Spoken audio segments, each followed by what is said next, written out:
my darling bats, ravens, and everything else that goes bump in the night. I hope you're having a wonderful day, evening, or night whenever you're watching this video. I personally am very excited to film this video because it features a tarot deck that is absolutely stunning. I know they say that about every single deck, but I do mean it every single time, and especially with this one, because it is a custom handmade deck that was gifted to me. So hey, I'm following the rules of tarot. I have a deck that was a gift. Woo! It was a gift from a dear friend of mine for Yule. I was very excited. They came off of Etsy. I have a box and a deck. I don't think the same person made both, but I know they both came from Etsy. If I can find the links, I will post them, but I can't promise. I'm not really familiar with Etsy. I hope someday to get some of my stuff on Etsy. We'll see, but gotta get a little bit more successful on that. But anyways, so the tarot deck is from, I believe the name of the store is the Ghoulish Garb, I think, just based on the title. And it's called the Tarot. I'm going to mispronounce that at some point in the video. I also love that it comes with an actual book as opposed to a pamphlet, because I hate little pamphlets when they come with decks. They get lost so easily. They have so little information, they're practically useless. This book is not useless. It's absolutely wonderful. And the box I have it in is also glorious. It is custom made as well. It is based on a Ouija board, obviously. I personally don't own a Ouija board and I don't use Ouija boards. I have nothing really against them. I just don't know much about them, and I don't try to use things I don't know much about because I don't want to accidentally, you know, summon something that's bad and I don't know how to deal with. Little witch tip. Before you do something, make sure you know how to get out of it. Okay? Just a little tip. Don't try to summon stuff if you don't know how to banish it. Little tip. Just because Ouija boards make me think of that. But anyway, so it's based on a Ouija board. The box itself is very nicely made. It's very sturdy. The lock is very sturdy. The hinges are very sturdy. It's very nice. The only addition I made to it was in the very bottom. It didn't have any sort of, I guess, covering. I put felt in there just because I didn't like the idea of my cards just like scraping against the wood and like getting bashed around without some covering. That's just what I did.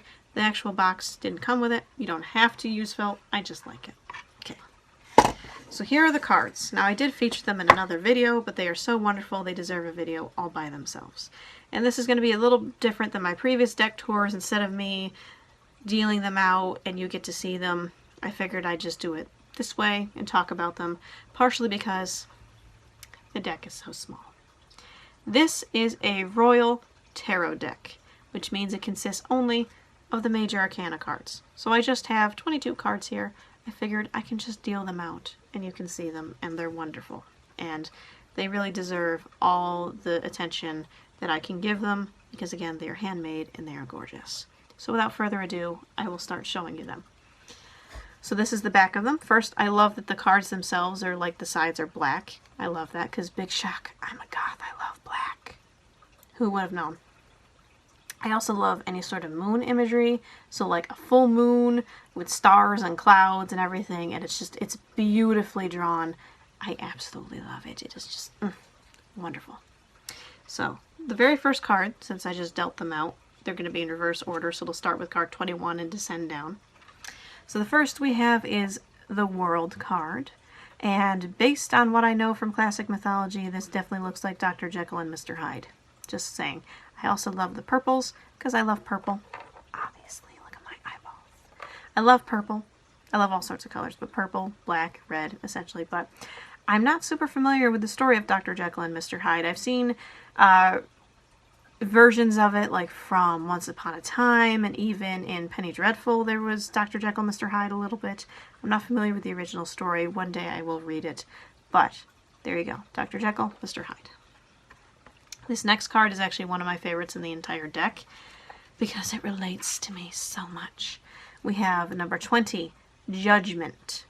Now, here's the thing. If I was like stereotypical witches and I could turn people into toads for being jerks, I would. Absolutely. So I feel this card. Plus I love it. Looks like she's summoning up zombies because I just get the feeling this witch is just sick and tired of people's BS. So they're like, here, zombie apocalypse upon you. So I love this card. Plus, the witch is a redhead. I love redheads, and just the imagery is wonderful. I love she has a grimoire. You can see the magic in her hand. I love the zombies coming out and just the magic in the wind whipping her hair. It's wonderful. It's amazing. I love it. It's a gorgeous card. I love it. Next we have number 19, the Sun. This card definitely gives me major like voodoo vibes. Like the little doll there kind of makes me think of like a voodoo doll where you stab it with pins to make it affect people. So things like that. But also kind of reminds me a little bit of Coraline. Getting like a Coraline vibe too. Either way. Plus I love the noose and the knife there is very reminiscent of bad things happening. But hopefully it's to someone who deserves it. Alright, next. Number 10, 15, 16, 17, 18. I have to count it because I'm really bad with reading Roman numerals. Please forgive me. And even though I just said what the number was, I already forgot. So please forgive. But next we have the Moon, which is very fitting. It looks like a werewolf or a lichen or just the wolf man. And I'm trying to tilt this card just so you can see the detail in the actual moon because if I hold it up it kind of gets blurred. But it has kind of like a Jack Skellington face in there. I really like that. Also, is that a crab? Oh, it's like some sort of like bog or something on the bottom and there's like a skeletal carcass of a crab or something. I don't know, but it's pretty impressive. I really like this card too. Plus again, it's the moon. Of course you're going to have some sort of lichen or werewolf in it. Alright, next we have the Star. Also a very gorgeous card. It is number 10, 15, 16, 17. It's a gorgeous mermaid and or siren. I love mermaids and sirens. I love their aesthetic, especially when they look really creepy and of course have skulls near them. The classic story of mermaids or sirens luring sailors to their death either with their looks or their song. Makes me think of, what is that called? The Odyssey with Odysseus. And they had to put beeswax in their ears to not fall victim to the siren's call. Though Odysseus was allowed to listen because he tied himself to the mast, told his men not to let him free no matter what he said, and he heard the sirens and begged and pleaded them to let him go ashore, which of course would mean he would die, so his crew didn't listen. So a little bit mythology and stuff like that, but I love sirens. I have all sorts of mermaid stuff like decorated in my house. I love them. Like mermaids, dragons, fairies, any sort of stuff like that. Just unicorns too. Love unicorns. Lovely aesthetic. Next we have the Tower, which is card number 16. Now, I don't remember a lot of the definitions of the cards. I'm not great with memorizing them, which is one of the reasons why I use a tarot book while I'm reading to help me with these definitions. But the Tower, I remember, if you get the Tower, crap's about to get real. It's about to get real fast. Like, stuff's going down. You better be prepared because it's going to happen whether you're prepared or not. Plus, I love that this kind of has like a, it almost gives me like a yin and yang vibe, light and dark sort of thing. And I love the skulls. I love that it's a tree on fire getting struck by lightning. Like, stuff's going down. It's great. Alright, next we have number 15, which is again one of my favorite cards from this deck. And if anyone who knows tarot, they know what card number 15 is. The Devil. Now, in my previous video, when I mentioned this deck, I did mention that tarot is not linked to a religion, which is true. But it might borrow from other religions in terms of ideas, so the devil. It doesn't necessarily mean the Christian or Catholic devil, and it definitely doesn't mean evil. It might just more refer to, you know, evil coming towards you, being done towards you, or I believe the devil also represents enslavement or feelings of being trapped, that sort of thing. Maybe even temptation, you know, like Adam and Eve, that sort of thing. But when it comes to the devil, I guess you could say I'm a bit of a devil sympathizer, if you think about it. All he wanted was free will, and then he got punished for it, and then became the scapegoat for everything bad. It's all his fault, so that's just me. A full disclaimer, I was not raised Christian or Catholic. This is just from an outsider's perspective, and if that is not your belief, I apologize. I'm not trying to offend anybody. That's just how I feel about it, so I apologize. Anyway, moving on to the next card. Number 14, we have Temperance. Now, this imagery, I think it's related to Doctor Who, or it gives me the Doctor Who vibes. Something about the angels, like if there's one eye crying as opposed to two eyes crying. I could be wrong, but it gives me Doctor Who vibes. I haven't watched Doctor Who. I know that's probably scandalous to say. I also haven't watched Supernatural. But that's the kind of vibe I'm getting from this. But also, I do like angel statues, especially creepy ones. So a creepy one crying at night with like the moon perfectly between the wings, I think is very gorgeous. And something tells me this angel isn't exactly an angel of mercy, we'll just say. Alright, next we have 10, 11, 12, 13. Reminds me of one of my favorite movies ever. We very clearly have the Headless Horseman of Sleepy Hollow. This is probably one of my favorite pop culture characters, if you want to call it pop culture. It's like an older character, I suppose. I love it mostly because I remember watching the movie Sleepy Hollow starring Johnny Depp. That movie is amazing, and it's got some great cast members. I also love that the Headless Horseman in that character, or that movie, what's his name? I can't remember the actor's name. I am having a total brain fart, but he does an amazing job. And it's funny because he doesn't really have a single line. He just yells the entire time. Hey! You're talking to my guy all wrong. It's the wrong tone. Do it again, I'll stab you in the face with a soldering iron. But he's got sharpened teeth. He's terrifying. He's swinging a sword. He's got a big black horse. It's amazing and glorious. And of course, at one point he loses his head. So there's that too. It's amazing. So I love Sleepy Hollow, starring Johnny Depp. If you haven't seen the movie, highly recommend it. But this card definitely is the Headless Horseman, which I thought is very fitting for death, because obviously, you know, he brought death to people and he himself is dead. So there's that. Alright, next we have number 12, the Hanged Man. Now this is obviously some sort of creepy marionette. I will confess, every time I see this card, I always want to like flip it over, because I keep forgetting it's supposed to look upside down. I just keep forgetting, and I'm always like, oh, let me know. No, he's supposed to be hanging. He's not supposed to be standing. Although I suppose if you flip it, looks like he's about to do some sort of Irish jig. But anyway, the Hanged Man. It's funny, I don't really get creeped out by dolls and marionettes, but for some reason this card kind of creeps me out. I think it kind of reminds me of the Goosebump dummy. Anyone remember Slappy from Goosebumps? The dummy, like, I think it's Night of the Living Dummy, Night of the Living Dummy 2, Slappy's Revenge, something like that. He was also in the most recent Goosebump movie with Jack Black. Slappy is one of my favorite villains, but also he creeps me out. So that kind of gives me kind of Slappy vibes too. Alright, so next we have number 11, Justice. And who better to dish out justice than the Grim Reaper himself?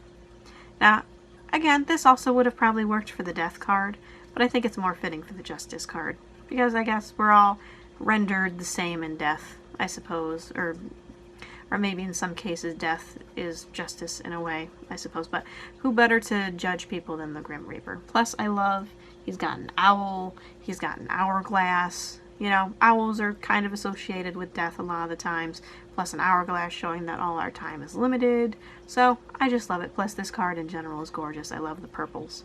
Purple is another one of my favorite colors, so it's just a gorgeous card. I love it. And of course, the Grim Reaper. Can't go wrong. Next we have number 10, the Wheel of Fortune. Definitely has a very Egyptian vibe going, especially with like the kind of mummified Egyptian head thing. Like it's a very Egyptian vibe. I can't remember the name of it. It's just like a crown, headdress, something like that. Very Egyptian-y. And I love that it's also like very shades of green. It's very pretty. So I really like this card too. Alright, next we have number 9, the Hermit, another character from mythology. This is, I'm assuming, from Greek mythology. Charon, across the river Styx, he ferries the souls of the dead. And of course I love like the eerie glow. And I do like Greek mythology. I'm not super familiar with it as I want to be, though I do have a book on it. I do love Greek mythology, among other mythologies. Also, strange question, does anyone read Lore of Olympus or have heard of it? If you haven't, you should read it. It's amazing. The reason I bring it up is it's a comic that is beautifully illustrated, for one, but two, it's a retelling of a lot of Greek myths, and it does feature Charon, I believe, at some point, along with Hades, Persephone, Zeus, Hera, all of them. Glorious comic, and it's made by an independent illustrator, and I don't know if it's a male or female, but whoever the author is definitely deserves all the credit they deserve, they get. So, a little fun fact, if you haven't read Lore of Olympus, you should. But Charon does make an appearance, I'm fairly certain. And actually, speaking of Greek mythology, 5, 6, 7, number 8 also features another character from Greek mythology. We have Cerberus for strength, which makes sense, you know.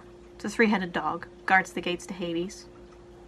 You know, I would think he would have to be pretty strong to stop the souls from getting out, or I suppose anyone getting in. I love Cerberus. Especially, again, in Lore of Olympus. I just want to pet him, he's so fluffy. But I like the snake, too. I haven't really seen the snake before. And, of course, I just realized that there's a woman there. That might actually be Persephone. Like, you see the woman in the corner? I didn't see that till just now. That might actually be Persephone herself. Who knows? But still. Very definitely Greek vibes. Next we have number 7, the Chariot, which is definitely, again, another Egyptian one. Looks like we got some mummified sphinxes. Obviously we got I like that we have like this little scarab beetle here. Of course we have some sort of mummified pharaoh, I assume. Very nice. Very nice. So yeah, plus I love he's got his scepters and things. So very nice. You got the pyramids in the background. So it's a really cool card. I mean, all the cards are cool, but you know. Alright, next we have number 6, the Lovers. My inner SpongeBob narrator came out. The Lovers. Very lovely. I guess another depiction of kind of death too, which is kind of cool. When you got the moon, you got kind of death. Like Adam and Eve, I'm assuming, with the snake wrapping around. So it's still pretty cool. Which I like. Again, tarot isn't related to religion, but I do like that a lot of the imagery can borrow from different religions and mythologies, and it still really works. Plus, again, all these cards are beautifully, beautifully drawn. They are just stunning. There's not a single bad card in the deck, which there are some decks that I have that let's just say I don't have for the imagery. This is not one of those decks. They're gorgeous. I haven't used it yet, but I really want to, because it's gorgeous. Alright, next. Number 5, the Hierophant. Do I have any Cthulhu fans? Because here we got Cthulhu. I mean, in all of his glory. I love he's got, I'm assuming, some followers, or even slaves. I don't much about Cthulhu, but I love that he gives me the very much of you're gonna obey me vibe. And I love it. And I love the people down below and how massive he looks. And plus, Cthulhu just is awesome. I love it. So, I can't spell it, but I can pronounce it. Cthulhu. Can't spell it, though. I keep messing it up every single time I go to write it. But, the Hierophant, Cthulhu. I can't tell. Is this supposed to be, like, I think it's supposed to be underwater, based on, like, there's little bubbles. So it looks like he's underwater. That's kind of cool, too. Alright, next we have number 4, the Emperor. Very classic male vampire figure. I'm assuming Dracula. I have a soft spot for vampires. They're one of my favorite supernatural creatures. Especially Dracula. Partially because of one of the most recent depictions I've seen of him is from the show Castlevania that I'm rewatching. Speaking of which, if you haven't seen Castlevania, it is on Netflix, and they also have the first 3 seasons on DVD. It's an amazing show. You get to watch it. It's an anime, but it's absolutely amazing. The animation is stunning. The story is great. The characters are fantastic. There's a lot of comedy, but there's also a lot of gore. So fair warning, it is not for children. Not young children, at least.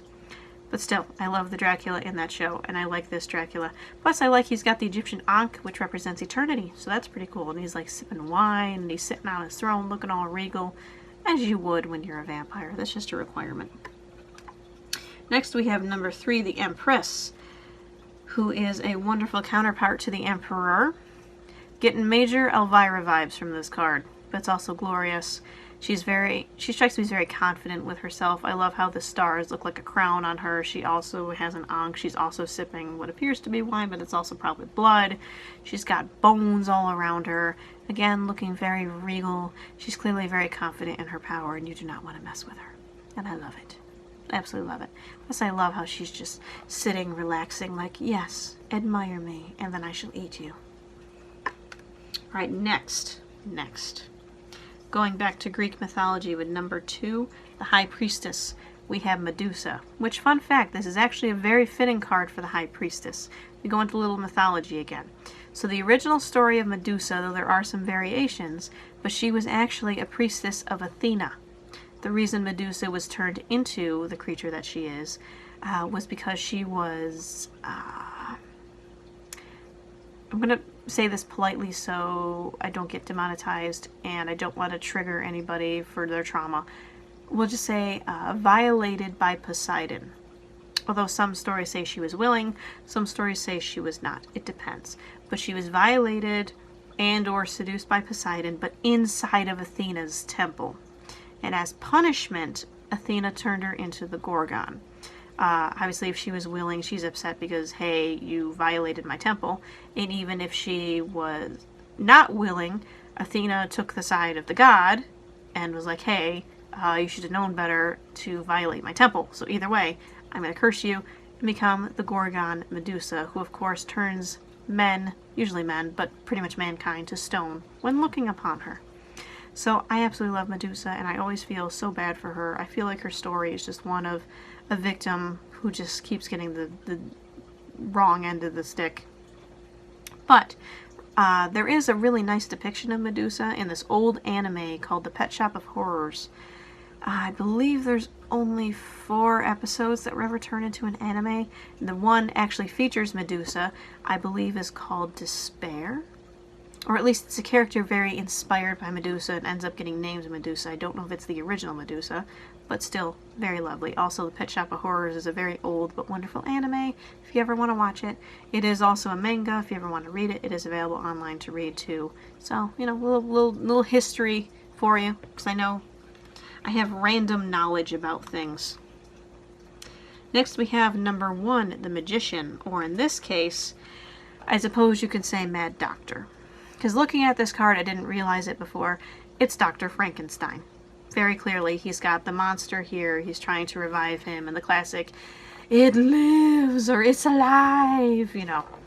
Also, for the record, I'd like to clear this up. Frankenstein is not the name of the monster, it is the name of the doctor. Okay? A lot of people call him Frankenstein. His name isn't Frankenstein. It's Frankenstein's monster. He somehow got associated and became Frankenstein. But no, he's just Frankenstein's monster. In fact, the original book, I believe, is written by Mary Shelley. I don't know if the monster even had a name in that. I haven't read it. I do have it. I haven't read it. But just clear the air. Frankenstein is the name of the doctor, not the monster. I tried to make that rhyme. It didn't work very well. Also, really cool depiction I've seen recently of this monster was in the show Penny Dreadful. Rewatched it with my boyfriend, and there was actually a couple different depictions, I suppose, of Frankenstein. So, pretty interesting. I don't want to spoil it, but still, if you haven't seen Penny Dreadful, it's a very good show. It's only 3 seasons long, so you can binge it pretty quickly. Again, not made for children, but still a good show. Plus, it's got other classic monsters in it, too. So, there you go. Now, last but not least, we have number 0, which actually all major arcana start with is number 0, which is the Fool. There's a couple different reasons as to why it starts with the Fool. Some people say that the major arcana is like the Fool's journey in discovering different parts of himself. So I kind of like that. Or also the Fool is just like new beginnings. So they consider starting off a tarot deck as like a new beginning, I suppose. Or starting to learn tarot as a new beginning. So I thought that was kind of fitting. So even though it represents new beginnings, I think it's kind of funny that the Fool here is very clearly dead. So that's kind of cool. I also like he's got a little skeletal pet here. He's got like a staff, and of course there's shooting stars and things, so who knows, but he's clearly going somewhere. Don't know where, but he's going somewhere. But he's not alive. So I thought that was kind of cool. But yeah. So that is all of the Tarot deck. Once again, I'll show you the back just in case, because it's a very lovely deck. And again, it is a Royal Tarot deck, meaning it's just the major arcana, but it is still so lovely. And I like all the pulls from mythology and things like that. Thank you for watching the video. Really appreciate it. I would also appreciate if you subscribed, join the murder. It would make so much, it means so much to me. Please leave a comment if you have any questions or how you like the video, or if I should do all of my deck tours like that where I hold up each card and talk about it. This one, it happened to be smaller, so it made sense. I don't know. Let me know what you thought. Please leave a comment, subscribe, hit the bell, that whole spiel. Share this video with your friends so hopefully our murder can grow. It's growing a little bit. Let's try to have it grow more and have more people join us and create a nice little community. So that would be lovely. Anyways, I hope you have a great day, evening, or night whenever you happen to be watching this. I'm going to probably wash off my face and take out these contacts that are drying my eyes up. And I will see you in the next video. Farewell. Until next time. Bye.